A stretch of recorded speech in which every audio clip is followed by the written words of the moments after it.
So this is from that trial that we did in January.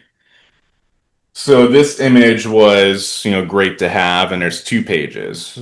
So because we're not using PDFs, we don't have to go back and forth and say, oh, is that, same guy. We can just put them both on the screen and see both of those. But the jury could easily see that our skinny white guy wasn't this person at the ATM taking out the money. This is a case about someone stealing our client's money through the ATM. That's an EFTA case, Electronic Funds Transfer Act case. So the bank to have these images at their disposal, know what our client looks like, and still say, this is the same person was just utterly, ridiculous. And again, like the jury is fired up, not to the tune of 20 million, but they're pretty pissed off. And we could easily control that. So it's easy for me to ask the questions in front of the jury, which is obviously scary and intimidating, but to still be able to use my iPad, which I'm very comfortable with, and control it, as opposed to trying to argue with this guy from Georgia to get to the right exhibit and have that in front of the jury. It wasn't a very good look. You can also pull out things such as maps if the location is something of importance, and it often is in these types of fraud cases. So we'll know where our client was. For example, they're at work when someone is, a town over swiping their card at a Walmart or something like that. So we'll put those maps up so you can see how far apart it is.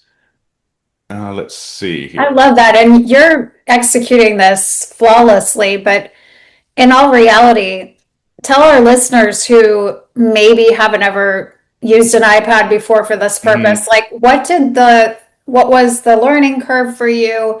Did you engage with our team for training? Like how did you go about mastering this and how long did it take? It's pretty intuitive. So, you have certain options that are self-explanatory in terms of the Zoom, the call out, and those sorts of things. So, what I did, because, having performance anxiety of you don't want to be learning in front of a jury. So, when I got comfortable with it, or was getting comfortable with it rather, I just opened up a Zoom, shared my screen, and I would practice. So, like, here's a document I want to talk about. What's the best way to present this to the witness, because it's a deposition, in a way that's digestible, puts them in a corner, and it can only answer the question that I'm asking. So I spent time just in Zoom rooms by myself, going through and doing that.